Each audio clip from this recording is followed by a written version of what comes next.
2024 টি-20 বিশ্বকাপে নিজেদের প্রথম ম্যাচে উঠতে থাকা ইউএস এর মুখোমুখি হচ্ছে পাকিস্তান। ডালাসের গ্র্যান্ড প্যারি স্টেডিয়ামে ম্যাচটি শুরু হবে বাংলাদেশ সময় রাত 9:30টায়। পাকিস্তান কি পারবে জয় দিয়ে তাদের বিশ্বকাপ মিশন শুরু করতে? তাই নিয়ে আমাদের বিশেষ আয়োজন ডাউন উইকেট। আমি মোস্তাফিজুর রহমান প্রান্ত আছি আপনাদের সঙ্গে, আর আজ আমার সঙ্গে রয়েছেন ক্রিকেট কমেন্টেটর এবং বিশ্লেষক সাজ্জাদ উদাস। সাজ্জাদ ভাই কেমন আছেন? আলহামদুলিল্লাহ, খুবই ভালো আছি। তুমি কেমন আছো? আলহামদুলিল্লাহ, আমিও ভালো। আমরা যদি একটু পাকিস্তান ইউএসএ ম্যাচের আগে একটু আগের ম্যাচটা নিয়ে যদি কথা বলি, স্পেশালি আয়ারল্যান্ড ভার্সেস ইন্ডিয়া এবং অস্ট্রেলিয়া ভার্সেস ওমান ম্যাচটি নিয়ে। দুটি ম্যাচে আমরা দেখেছি রান কিন্তু তেমন আহামরি হয়নি।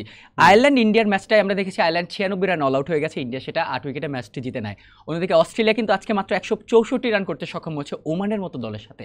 সেই ম্যাচটি ওমান 125 রান করে এবং অস্ট্রেলিয়া তাদের অল আউট করতে ব্যর্থ হয়।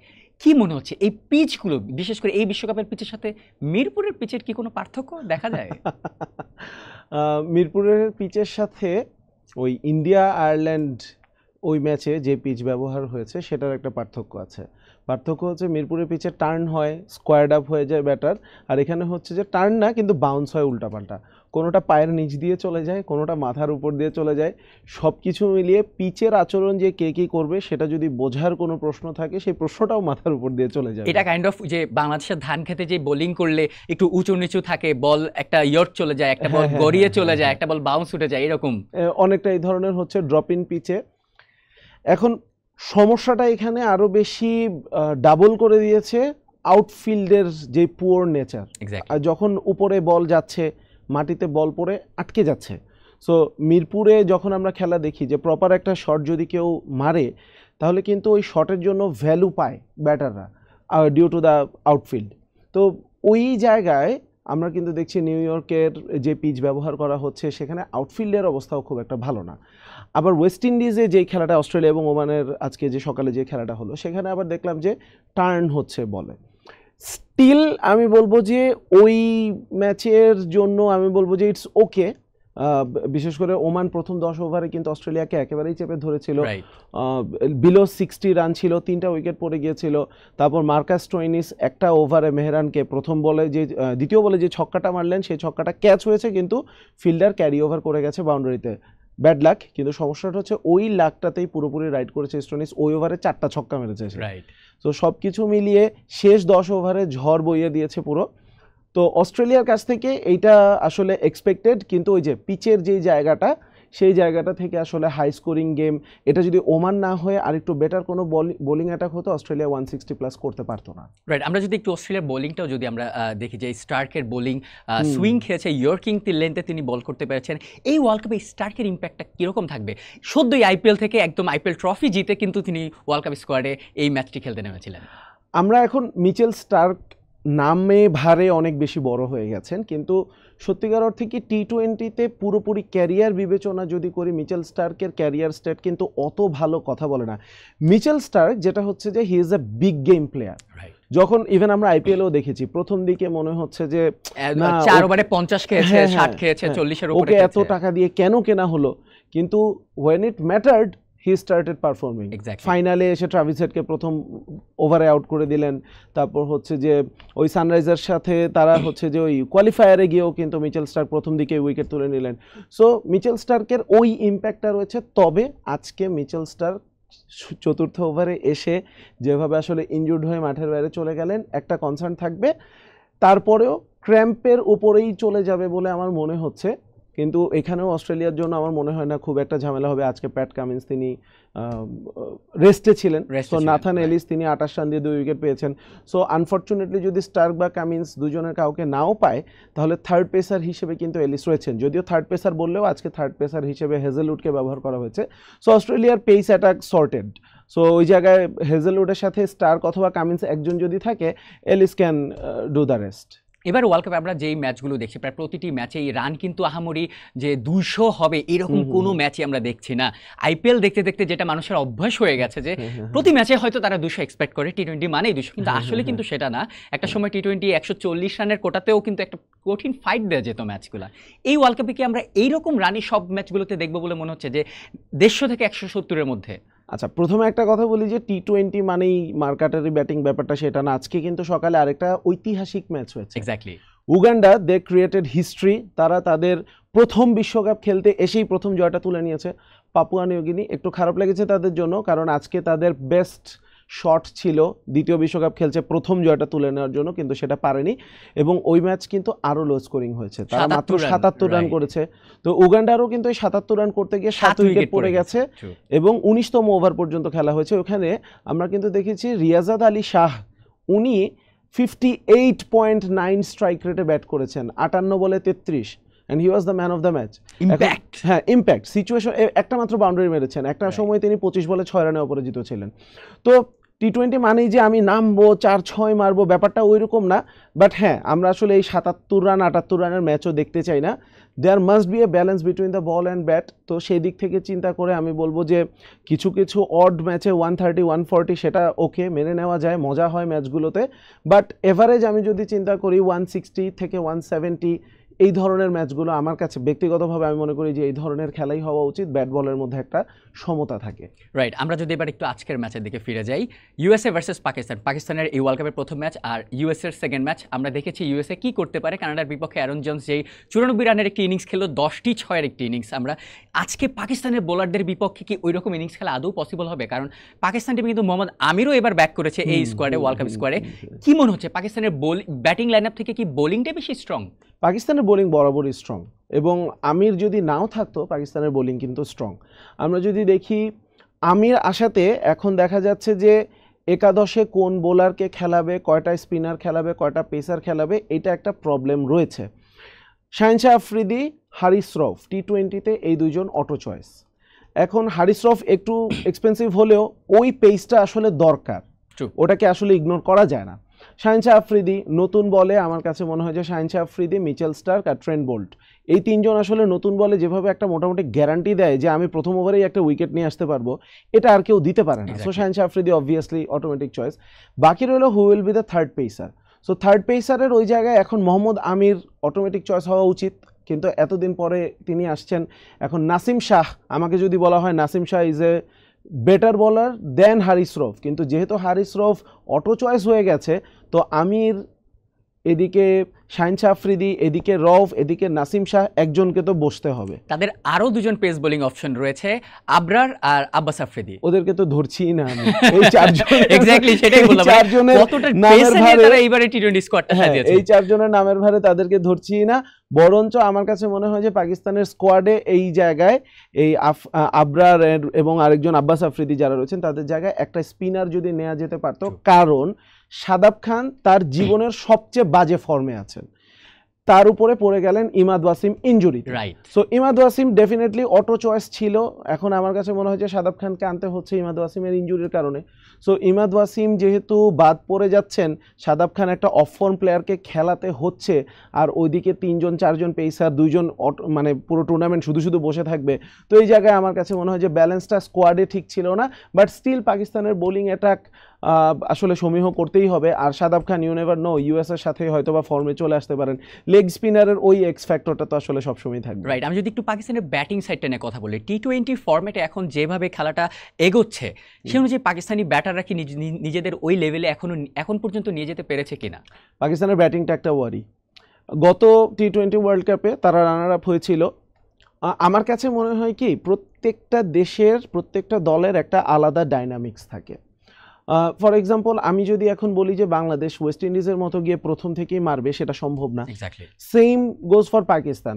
ওদের যদি বাবর আজম এবং মোহাম্মদ রিজওয়ান তারা যদি রেজাল্ট আনতে পারে, তাহলে কেন শুধু শুধু এই ভারসাম্যটা নষ্ট করার চেষ্টা করা হয়েছিল, এবং এই প্রশ্নের জবাব এই মুহূর্তে তাদের কাছেও নেই। কারণ আমরা যদি 2022 থেকে চিন্তা করি, তাহলে সাইম আয়ুব, তাকে ট্রাই করা হয়েছিল, ট্যালেন্টেড নো ডাউট, কিন্তু তিনি কি করলেন, তিনি 15 ইনিংসে 229 রান করলেন, এভারেজ মাত্র 15, স্ট্রাইক রেট 126।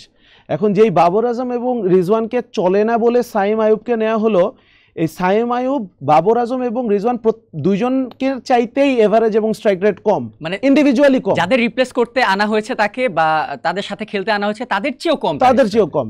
প্লাস যখন এই যে রিসেন্টলি পাকিস্তান ফর্মের দিক থেকে যদি বলি একটু পিছিয়ে থাকবে, কারণ আয়ারল্যান্ডের সাথে সিরিজ জিতলেও একটা ম্যাচ তারা হেরে গেছে, ইংল্যান্ডের সাথে 2টো টি-20 ম্যাচ খুব বাজেভাবে হেরেছে। সো বাজেভাবে হারলেও ইংল্যান্ডের সাথে লাস্ট যে টি-20 ম্যাচ তার খেলেছে, এই বাবর আজম এবং রিজওয়ানের ওপেনিং পার্টনারশিপে কিন্তু পাওয়ার প্লেতে 60 রান এনে দিয়েছেন। আমরা সাজাদ ভাই সবসময় দেখেছি যে যেদিনই বাবর আজম এবং রিজওয়ান একসাথে ক্লিক করে তারপরই তারা রান পায়, এছাড়া তাদের এমনই তেমন কিন্তু রান উঠে না। মানে ব্যাপারটা হচ্ছে কি, ওদের ওই এর পরে যারা আসে, ফাখর জামানের কথা আমরা বলতে পারি বা আমরা উসমান খানের কথা বলতে পারি, তারাও কিন্তু যে সবসময় খুব একটা ধারাবাহিকভাবে রান করে দিবে এই গ্যারান্টিটা দিতে পারছে না। সো ধারাবাহিকভাবে রান করার গ্যারান্টি একমাত্র এই দুজনই দিচ্ছে। এখন দুইজন যদি বলে, ফর এক্সাম্পল আমি আর তুমি যদি ব্যাট করতে নামি, আমি যদি করি 20 বলে 15, তুমি যদি দুঃখিত আমি যদি করি 15 বলে 20, তুমিও যদি করো 15 বলে 20, তাহলে 30 বলে কিন্তু 40 রান হয়ে যাচ্ছে।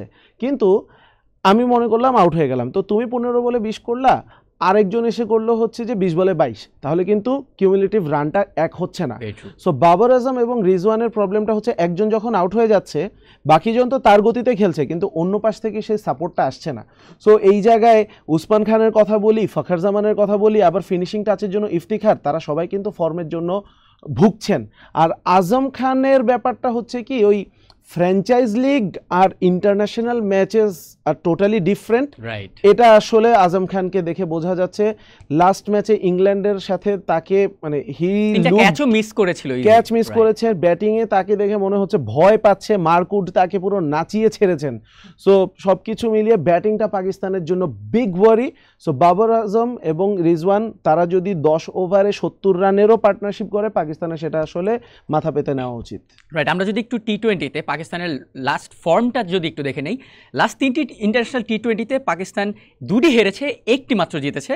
আর 2টি যে হেরেছে সেটি ইংল্যান্ডের বিপক্ষে এবং জিতেছে শুধুমাত্র আয়ারল্যান্ডের বিপক্ষে। অন্যদিকে আমরা যদি একটু ইউএসএর রিসেন্ট ফর্মটা দেখি, 3 ম্যাচের মধ্যে 1টি উইন, লস, উইন, মানে একটি জয় হার জয়। সো সেটি বাংলাদেশের বিপক্ষে তো 1টি জিতেছে, 1টি হেরেছে, আর লেটেস্ট সে একদম কানাডাকে তারা হারিয়েছে। ইউএসএ টিমটা নিয়ে আমি যদি একটু জানতে চাই, স্পেশালি একদম বাংলাদেশের বিপক্ষে সিরিজ খেলে তারা জিতে মনে হচ্ছে তারা বেশ উজ্জীবিত। কানাডার সাথে ম্যাচে আমরা তার প্রতিফলনটা পেয়েছি, দেখেছি। আজকের ম্যাচে ইউএসএর প্ল্যানটা কি হতে পারে? পাকিস্তান এরকম দাপুটে বোলারদের এগেইনস্টে যখন ব্যাট করতে নামবে গাউস, জোন্সরা, তখন কি মনে হবে? ইউএসএ তারা আসলে বিমিং ইন কনফিডেন্স, এবং আমি শুধু 3 ম্যাচ না, আমি যদি আরও পেছনেও যাই, তারা কিন্তু টানা 6টা ম্যাচ জিতে তারপর বাংলাদেশের সাথে একটা ম্যাচ হেরেছে। এবং গত ম্যাচে একটা সময় মনে হচ্ছিল, প্রথম 10 ওভারে 48 রান ছিল মাত্র, সো 8 ওভারে 48 রান ছিল। সো গত ম্যাচে একসময় মনে হচ্ছিল যে কানাডা মনে হয় জিতে যাবে। তো সেটা যদি হতো, তাহলে ইউএসএর গত 3 বছরে সর্বপ্রথম তারা টানা 2 ম্যাচ হারতো। সো তারা এতটাই ভালো ফর্মে রয়েছে। Having said that, with all due respect, আমরা অ্যারন জোন্সের কথা যদি বলি, গত ম্যাচের আগে তার স্ট্রাইক রেট ছিল 105। হ্যাঁ, তার এভারেজও ভালো ছিল না। গত ম্যাচে তিনি একটা ম্যাচে 10টা ছক্কা, তার ক্যারিয়ারের 25টা ছক্কার মধ্যে 10টা ছক্কা গত ম্যাচে মেরেছেন। তো এক ইনিংস দেখে আসলে আমার কাছে ওই ধারাবাহিকতার যে একটা গ্যারান্টি, সেটা আমি অন্তত পাচ্ছি না। বাট তার ওই যে তিনি 90 মিটারের উপরে মনে হয় 3-4টা ছক্কা মেরেছেন, একটা 103 মিটার মেরেছেন। সো বিগ হিটার অ্যাবিলিটিটা তার রয়েছে, স্পিন এবং পেস দুটোই পিটিয়েছেন। কিন্তু কোয়ালিটিটাতে তো ডেফিনেটলি পাকিস্তানের বোলাররা আর হচ্ছে কানাডার বোলারদের ওই কোয়ালিটির ব্যাপারটা, ডিফারেন্সটা থাকবে। যদি গাউসের কথা আমি বলি, Gous will be more handy than Aaron Jones, কারণ অ্যারন জোন্স গত ম্যাচে আমরা যে দেখলাম যে এক প্রান্ত থেকে তিনি যখন পেটাচ্ছিলেন, তখন গাউস অন্য প্রান্ত থেকে কিন্তু অ্যাঙ্কর রোলটা প্লে করছেন। আজকে সকালে অস্ট্রেলিয়ার ম্যাচের যদি কথা বলি, স্টোইনিস একদিক থেকে পেটাচ্ছিলেন, কিন্তু মূল ভিতটা কিন্তু করে দিয়েছেন ডেভিড ওয়ার্নার। সুতরাং ওই অ্যাঙ্করিংটা কিন্তু important when you are up against such a quality full bowling line. Right, আমি সেটাই বলতে চাচ্ছিলাম যে মানুষ হয়তো ডেভিড ওয়ার্নারের ইনিংসটা দেখে বলতে পারে যে স্ট্রাইক রেট অনেক কম, মাত্র 51 বলে 56 রান করছে, কিন্তু তার পেছনের যেই গল্পটা, যে তিনি থাকার ফলে যে স্টোইনিস মন খুলে পেটাতে পেরেছে, ওই ব্যাপারটা অনেকেই বুঝতে চাইবে না। সেটাই, এবং ওই জিনিসটাই হয় আসলে। ওই খেলার সময়টাও এমন, ভোরবেলা উঠে খেলা গিয়ে দেখবে একটু আমি স্কোরটা চেক করে নিই, সো স্কোর দেখে বলে আল্লাহ, ওয়ার্নার এত ওভার পর্যন্ত খেলে মাত্র এত রান করলো, এর থেকে তো স্টোইনিসই ভালো। কিন্তু ব্যাপারটা এমন না, ব্যাপারটা হচ্ছে শুরুর দিকে যেহেতু উইকেট পড়ে গেছে, সো ওয়ার্নারকে ওইভাবে ঠেকাতে হতো। সেম গত ম্যাচেও গাউস কিন্তু একটা প্রান্ত ধরে রেখেছিল, এবং তখনই Jones could express himself. So এইদিকে আবার যদি স্টিভেন টেইলরের কথা বলি, তাদের প্রিমিয়ার ব্যাটার ওপেনিংয়ে নামেন, এবং তিনিও কিন্তু ভালো ফর্মে আছেন, যদিও কানাডার সাথে ভালো রান করতে পারেননি। সো ওই দিক থেকে ইউএস এর আমি বলবো যে টেইলর রয়েছেন, Monank Patel, Gous, Jones, Corey Anderson, they have a good batting line up.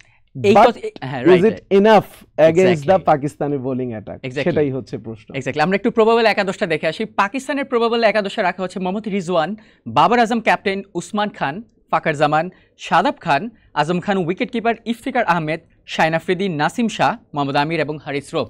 4টা পেসার নিয়ে আপাতত এখানে বানানো হয়েছে, কারণ ইউএসএ কে তারা একদম চেপে ধরতে চাইবে।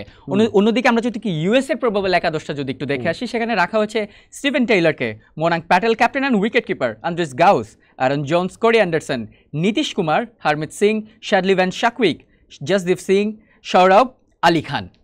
এই দুটো টিমের মধ্যে পার্থক্য একদম যোজন হয়তো এখন লাগছে চোখে দেখে বড় নামে, কিন্তু খেলার মধ্যে টি-20-র ক্ষেত্রে স্পেশালি এটা আমাদের ক্যাপ্টেনও বলেছিল, টাইগার ক্যাপ্টেন শান্ত বলেছিল বা সাকিবও বলেছিল, অনেকেই বলে যে টি-20 এমন একটা ফরম্যাট যেখানে অ্যাকচুয়ালি বড় দল ছোট দল বলতে কিছু নাই, যেদিন যার সময় থাকে সেদিনই সে জিতে যাবে। ব্যাপারটা কি আসলেই ঠিক? ব্যাপারটা আসলেই ঠিক। এটার সাথে আরেকটা জিনিস আমি অ্যাড করব, সেটা হচ্ছে মনস্তাত্ত্বিক যে একটা ব্যাপার। ইউএসএ তারা এখন মানসিকভাবে অনেক চাঙা, তারা বাংলাদেশের সাথে সিরিজ জিতে এসেছে। আমরা ট্রোল করার জন্য অনেক কিছু বলতে পারি যে বাংলাদেশি বা এমনকি স্ট্রং টিম, কিন্তু তারপরেও টপ 10 কান্ট্রি, মানে ব্যাপারটা ওই যে মানসিকভাবে যে তারা চিন্তা করছে আমরা বাংলাদেশকে হারিয়েছি, তারা চিন্তা করছে যে আমরা কানাডার সাথে খুবই বাজে অবস্থা থেকে 194 চেস করে জিতেছি। সো তারা কিন্তু অনেক কনফিডেন্স নিয়ে তারা মাঠে নামবে। তো সেই জায়গা থেকে পাকিস্তান কিন্তু একটুখানি লো ইন কনফিডেন্স, বিশেষ করে আয়ারল্যান্ডের কাছে হারটা কিন্তু তাদের কনফিডেন্সের জন্য বিশাল একটা ধাক্কা ছিল। তো ওই জায়গা থেকে আমি বলবো যে ইউএসএ কিছুটা এগিয়ে থাকবে, কিন্তু হ্যাঁ কোয়ালিটির দিক থেকে আমি বলবো যে এখনও অনেক বড় ফারাক রয়েছে এবং Pakistan definitely the clear favourites. আর 11-এর কথা যদি বলি, আবরার আহমেদের আমি অন্তত একটা চান্স দেখছি, কারণ সেকেন্ড স্পিনার হিসেবে যদি আমরা চিন্তা করি, শাদাব খান সেকেন্ড স্পিনার হিসেবে যদি চিন্তা নাও করি, শাদাব খান অথবা আবরারের মধ্যে একজন আসতে পারেন। 2টো ম্যাচ তিনি খেলেছেন, 2টো ম্যাচে কিন্তু তার ইকোনমি খুব ভালো। নিউজিল্যান্ডের এগেনস্টে তিনি যে 2টো ম্যাচ খেলেছেন 6-এর নিচে ইকোনমি, উইকেট 2টো। So lack in confidence Shadab খানের জায়গায় যদি আবরারকে দেখি তাহলেও আমি খুব একটা অবাক হব না। অ্যাট দ্য সেম টাইম যদি শাদাব এবং আবরার দুজনকেই দেখি 3জন পেসারকে খেলিয়ে, সেখানেও অবাক হব না। প্রশ্নটা হবে তখন নাসিম শাহ অথবা হারিস রফ, দুজনের মধ্যে কাকে তারা বসাবে। রাইট। আমরা যদি একটু প্লেয়ার 2 আছে কাকে রাখা হচ্ছে সেটা যদি দেখে আসি, পাকিস্তানের প্লেয়ার 2 আছে রাখা হচ্ছে শাহিন আফ্রিদিকে, যিনি লাস্ট 3টি টি-20-তে 6টি উইকেট পেয়েছেন এবং তার এভারেজ ছিল 11.7 এবং ইকোনমিতে বল করেছেন তিনি মাত্র 6.4। অন্যদিকে আমি যদি একটু ইউএসএর প্লেয়ার 2 আছে দেখে আসি, সেখানে রাখা হচ্ছে নান আদার দ্যান অ্যারন জোন্স। তিনি লাস্ট 3টি টি-20-তে 131 রান করেছেন, তার এভারেজ 65-র ওপরে এবং স্ট্রাইক রেট 162-র কাছাকাছি। দুই দলের মধ্যে হয়তো একজন ব্যাটার একজন বলার রাখা হচ্ছে। আপনার কাছে কি মনে হয় আজকের ম্যাচে ট্রাম্প কার্ড কে হতে পারে? পাকিস্তানের জন্য শাহিন আফ্রিদি সবসময় ট্রাম্প কার্ড, অপোনেন্ট যেই হোক। কারণ ওই যে বললাম, সে গ্যারান্টি দিচ্ছে আমি প্রথম 2-1 ওভারের মধ্যে একটা উইকেট বের করেই আনবো। খুব রেয়ারলি তিনি প্রথম স্পেলে উইকেট পান না, এমন হয়েছে। So Shaheen Afridi definitely trump card. তবে পাকিস্তানের ব্যাটিংয়ের দিকে যদি তাকাই, ইউএসএর বোলিং লাইন আপের শক্তিমত্তার কথা চিন্তা করলে আজকে পাকিস্তানের জন্য পারফেক্ট ম্যাচ। বাবর আজম এবং রিজওয়ান ইনিংস, মানে টুর্নামেন্টটা শুরুই করবে একটা বড় পার্টনারশিপ দিয়ে। সো এটা তাদের জন্য একটা পারফেক্ট ম্যাচ হতে পারে। অ্যারন জোন্স তো অবশ্যই যে একটা ইনিংস খেলেছেন তাকে তো আসলে ওই বিপজ্জনক প্লেয়ারের খাতায় রাখতেই হবে। আমি তাদের বোলিংয়ের দিকে যদি তাকাই, Ali Khan had an off day against Canada, কিন্তু আলী খানকে আমি বলবো যে একটু চোখে রাখতে হবে। He is a very good bowler. অবশ্যই নেত্রভালকারের কথাও বলতে হবে, বাট আলী খান, জসদীপ সিং এদেরকেও আসলে রেডারে রাখতে হবে। They are very good pacers. Plus এই আলী খানের কথা কেন বলছি, এই ধরনের প্লেয়াররা আমরা কিন্তু জানি এদিকে তাকালে ওই বেশিরভাগই কিন্তু ভারত পাকিস্তান থেকে তো ওদের কিন্তু একটা আর্জ থাকে। আলী খান বা ইন্ডিয়ার সাথে যখন খেলবে তখন আমি হয়তো জসদীপ সিং এর কথা বলবো, তাদের একটা আর্জ থাকে টু প্রুভ দেমসেলভস। এখন সেই আর্জটা থেকে তারা কি বেশি মানসিকভাবে চাঙা হয়ে এক্সট্রা এফোর্টটা দিবে নাকি প্রেসারে ক্রাম্বল করবে, সে ব্যাপারটাও কিন্তু এখানে দেখার বিষয়। অ্যাবসলিউটলি। আমি যদি আজকে শো শেষ করার আগে বোল্ড প্রেডিকশন জানতে চাই আজকের ম্যাচ নিয়ে। বোল্ড না, আমি নর্মাল প্রেডিকশনই দেব, পাকিস্তান জিতবে। মানে পাকিস্তান যদি হেরে যায় এটা একটা আপসেট হবে। সমস্ত ফ্যাক্টর মাথায় রেখেই বলছি ইউএসএ খুব ভালো team, but I don't think যে আসলে পাকিস্তান হয়তো আয়ারল্যান্ড বা নেদারল্যান্ডের সাথে হেরে যেতে পারে, কিন্তু ইউএসএ বা কানাডা এদের সাথে আমার মনে হয় না হারবে। থ্যাংক ইউ সাজ্জাদ ভাই আমাদের সাথে জয়েন করার জন্য। হোপফুলি নেক্সট কোন এপিসোডে আবারও আমরা আপনাকে পাবো। Definitely, and thank you for calling me, আমিও খুব এনজয় করেছি। Thank you. পাকিস্তান কি পারবে জয় দিয়ে তাদের বিশ্বকাপ মিশনটি শুরু করতে, নাকি এই তাদেরকে হারিয়ে ইউএসএ জন্ম দেবে এই বিশ্বকাপের প্রথম অঘটন? তা জানতে হলে অপেক্ষা করতে হবে ম্যাচ শেষ অবধি। টিল দেন সবাই ভালো থাকুন, সুস্থ থাকুন, মোস্ট ইম্পর্টেন্টলি টিভিএস এর সঙ্গে থাকুন।